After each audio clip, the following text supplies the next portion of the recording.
नमस्कार साथियों, अपने YouTube चैनल तुलसी एस्ट्रो ज्योतिष में एक बार फिर से मैं आपका स्वागत करती हूं। और आज हम बात करेंगे राशियों की आकृति के बारे में। राशियों की आकृतियों को जानना बहुत ज़रूरी होता है, क्योंकि उसके आधार पर ही हम किसी जातक की जन्म कुंडली में उसके व्यवहार का, उसके कार्य और व्यवसाय का भी हम आसानी से पता लगा सकते हैं। तो आइए बात करते हैं सबसे पहले मेष राशि के बारे में कि मेष राशि की आकृति कैसी होती है। मेष राशि आपकी जन्म कुंडली के पहले भाव में आती है। इसके स्वामी मंगल बनते हैं और जैसा कि नाम से ही आपको पता चल रहा है, मेष अर्थात भेड़। भेड़ मतलब काम में लगे रहने वाला, सुबह अपने काम पर जाना, दिन भर घास चरना और काम समाप्त करके घर को वापस लौट आना। तो और ये जो राशि है ये चतुष्पद होती है, यानी भेड़ अर्थात 4 पैरों वाला जानवर होता है। तो हम कह सकते हैं कि ऐसे जो जातक हैं वो अपने मतलब अपने काम पर जाएंगे दिन में और अपने शाम को काम समाप्त करके सीधा अपने घर में वापस आ सकते हैं। दूसरी राशि होती है वृष राशि और ये आपकी जन्म कुंडली के दूसरे भाव में पड़ती है। इसके जो स्वामी हैं वो शुक्र बनते हैं और जैसा कि नाम से ही पता चल रहा है, वृष अर्थात बैल, ये 4 पैरों वाला जानवर है और यह भी पूरी शिद्दत के साथ हमेशा अपने काम में ही लगा रहता है। मालिक के प्रति वफादार होता है और हमेशा अपने काम में पूरी शिद्दत के साथ लगे रहना, ऐसे जातकों का भी व्यवहार होता है। तीसरी राशि है मिथुन राशि। इसके स्वामी बुध बनते हैं। ये आपकी जन्म कुंडली के तीसरे भाव में पड़ती है। अगर आपकी जन्म कुंडली मेष राशि की है तब, नहीं तो काल पुरुष की जन्म पत्री के अनुसार आप इसको समझ सकते हैं। तो तीसरी राशि कौन सी है? मिथुन राशि। और इसका जो सिंबल है उसमें एक स्त्री और पुरुष का जोड़ा है। उन्होंने अपने हाथ में एक गदा ले रखी है, एक वीणा भी हम उसको समझ सकते हैं, जो नृत्य की मुद्रा में है। इसको हम खेल कूद और मनोरंजन के साथ भी जोड़ सकते हैं। हम कह सकते हैं कि जो ऐसे जातक हैं, यदि यह राशि किसी आपकी जन्म कुंडली के 10वें भाव में पड़ती है, तो फिर आपकी जो रुचि है वो खेल कूद और मनोरंजन जगत से जुड़ी हुई हो सकती है। मीडिया में आपका कार्य करने में आपकी जो रुचि है वो हो सकती है। और ये जो है ये भी द्विपद राशि है, अर्थात 2 पैरों वाली राशि है। चौथी राशि होती है कर्क और इसके जो स्वामी हैं वो चंद्रमा होते हैं। और जैसा कि नाम से ही आपको पता चल रहा है, कर्क मतलब कीट पतंग। तो ये जो है ये हमेशा जल में निवास करते हैं और जल में ही रहना इनको पसंद होता है।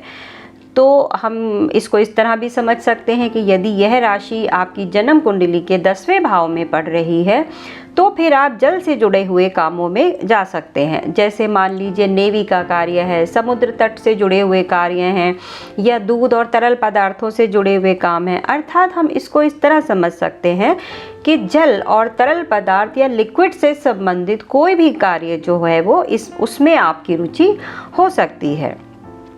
आइए बात करते हैं 5वीं राशि के बारे में, जो है सिंह राशि। सिंह अर्थात जैसा कि नाम से ही आपको पता चल रहा है कि शेर है, जो कि गुफाओं में निवास करता है, जंगल में विचरण करते हैं और जहाँ पर आम आदमी नहीं जाते हैं, सिंह वहाँ जाना पसंद करता है। तो क्या जिनकी राशि सिंह है, क्या वो लोग, उनकी रुचि इस तरह की होगी? क्या वह लोग ऐसी जगहों में जाना पसंद करेंगे जहाँ पर कोई अन्य नहीं जाना पसंद करेगा? तो इसको हम पूरी जब कुंडली देखते हैं तो हम इसके बारे में जानते हैं। छठी राशि कन्या राशि है और इसके स्वामी भी बुध होते हैं। और कन्या राशि में भी आप यदि देखें तो नाव पर एक कन्या बैठी है, उसके एक हाथ में लालटेन है और एक हाथ में अन्न है। यह द्विपद राशि है और इसको भी हम जल, समुदाय या गांव या गोदान, इस तरह से हम इसको समझ सकते हैं। आइए 7वीं राशि की बात करते हैं। 7वीं राशि होती है तुला राशि और तुला राशि में भी पुरुष के हाथ में तुला है। तो कानून या फिर व्यापार से या कानून से संबंधित या न्याय से संबंधित, लीगल एडवाइजरी से संबंधित काम में आपकी जो रुचि है वो हो सकती है और यह भी द्विपद राशि होती है। 8वीं राशि वृश्चिक राशि होती है। वृश्चिक मतलब जैसा कि आपको नाम से ही पता लग रहा है, बिच्छू, और बिच्छू के भी बहुत सारे पैर होते हैं, तो इसको भी हम बहुपद में ही गिनते हैं। और जो वृश्चिक राशि जो बिच्छू होता है वह भी हमेशा जो दरारें होती हैं वहाँ मिलता है, जहाँ सीलन होती है वहाँ मिलता है, गांव में जो किसान उपले बनाते हैं वहाँ मिल जाता है, पुरानी गुफाओं कंदराओं में या पुराने टूटे फूटे घरों में ही वृश्चिक जो है वो यानी बिच्छू का निवास होता है।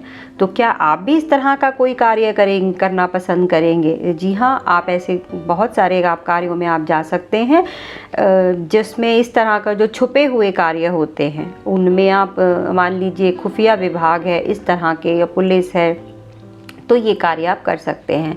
इस राशि के स्वामी भी मंगल होते हैं। आइए धनु राशि की बात करते हैं। धनु राशि के स्वामी गुरु होते हैं और ये जो है दो हिस्सों में विभाजित होती है। जो अगला हिस्सा है वो पुरुष का हिस्सा है और पिछला हिस्सा जो है वो घोड़े का हिस्सा है। तो इसको हम द्विपद भी मान सकते हैं और चतुष्पद भी हम इसको मान सकते हैं। इस राशि को हम 2 भागों में बांट सकते हैं, अर्थात जो 30 डिग्री की अगर ये राशि है तो 15-15 डिग्री में यदि हम इसको विभाजित करें तो आगे वाला जो हिस्सा है वो पुरुष है और जो पीछे वाला जो हिस्सा है वो घोड़े का है। तो क्या ऐसे जो जातक हैं वो रिस्क लेने वाले काम करेंगे, किसी भी युद्ध पर जाने के लिए तैयार रहने वाला कोई ऐसा काम करेंगे, शस्त्र का काम कर सकते हैं, क्योंकि जो आगे जो पुरुष है उसने अपने हाथ में धनुष बाण लिया है। ये विषम राशि है, क्षत्रिय राशि है, अग्नि तत्व की राशि है, सतोगुणी भी है और न्याय के लिए हमेशा खड़ी रहने वाली राशि है। तो यदि आप शस्त्र से संबंधित कोई भी कार्य करना चाहते हैं तो फिर आप ये कार्य कर सकते हैं, परंतु जब आप शस्त्र से संबंधित कोई कार्य करेंगे तो ये गुरु की राशि है, न्याय की राशि है, तो फिर आप न्याय के लिए शस्त्र उठाएंगे, ना कि किसी हिंसा के वाले काम के लिए आप जो है वो शस्त्र उठाएंगे। तो उसके बाद आती है मकर राशि। मकर राशि अर्थात मगरमच्छ भी आप देखें तो जल में ही रहता है और जो मकर राशि है इसके स्वामी होते हैं शनि। ये साफ जगह में भी रहता है और पानी में और कीचड़ में भी रहता है। इसके जो आगे का हिस्सा है वो हिरण का है और पिछला हिस्सा जो है वो मगरमच्छ का है। मगरमच्छ के 4 पैर होते हैं, अर्थात ये चतुष्पद राशि है, इसको हम मान सकते हैं। यह ईंट, रोड़ी, सीमेंट, गंदगी, ग्रीस, कंस्ट्रक्शन वाले काम, शिकार और वाले काम, इस तरह के कामों में यदि आपकी यह राशि आपकी जन्म कुंडली के 10वें भाव में जाती है तो फिर आप इस तरह के कामों में आप जा सकते हैं। आइए अगली राशि के बारे में बात करते हैं। अगली राशि कुंभ राशि होती है। इस राशि में आपको दिखाई देगा कि एक पुरुष है और पुरुष के सर पर एक फटा हुआ घड़ा है और उसमें से पानी जो है वो टपक रहा है। इसके पैर दिखाई नहीं देते हैं तो इसलिए इसको हम अपद राशि भी कहते हैं। इस राशि के स्वामी भी शनि बनते हैं। यह मानव राशि मानी जाती है। आखिरी राशि है मीन राशि और मीन राशि में आप देखें तो 2 मछलियों के जोड़े हैं जो एक दूसरे की तरफ जिनके पैर हैं और इसको भी हम बिना पैरों वाली अपद राशि ही मानते हैं। तो साथियों, ये जो आज हमने जो बात की है ये मेष से लेकर मीन राशि की जो आकृति होती है उसके बारे में हमने बात की है। तो इसी तरह हम आगे भी राशियों के बारे में, उनके गुण धर्म और दोषों के बारे में बात करते रहेंगे। आपके मन में ये ज़रूर प्रश्न आता होगा कि राशियों के बारे में इतनी बातें करने से क्या फ़ायदा है। तो साथियों, जिस तरह नक्षत्रों के बारे में जानकर हम किसी भी जातक के व्यवहार, उसके कार्य व्यवसाय, उसके जीवन संबंधित सभी बातों को जान सकते हैं, उसी तरह राशियों के बारे में भी हम उनके जो गुण धर्म हैं वो किस प्रकार से कार्य करती हैं, उनकी आकृति किस प्रकार की होती है, उनके कितने पैर होते हैं, इस तरह से हम उनके बारे में जानते हैं, तभी हम जातक के बारे में ज़्यादा से ज़्यादा बातें हम समझ सकते हैं। तो साथियों, ये वीडियो आज की मेरी यहीं तक। आशा है आपको मेरी ये वीडियो पसंद आई होगी। तो यदि आपको मेरी ये वीडियो पसंद आई हो तो प्लीज़ इस वीडियो को लाइक कीजिए, शेयर कीजिए और सब्सक्राइब कीजिएगा। मेरे चैनल को सब्सक्राइब ज़रूर कर दीजिएगा। ये आपसे मेरा अनुग्रह है, अनुरोध है। जन्म कुंडली से संबंधित यदि कोई भी आप जानकारी प्राप्त करना चाहते हैं या फिर जन्म कुंडली विश्लेषण की पढ़ाई करना चाहते हैं, टैरोट कार्ड रीडिंग से संबंधित कोई जानकारी या टैरोट कार्ड रीडिंग के द्वारा आप अपनी समस्या का हल चाहते हैं, तो आप नीचे दिए हुए नंबरों पर कॉल कर सकते हैं। तो साथियों, आज के लिए बस इतना ही। आपका दिन शुभ रहे। नमस्कार।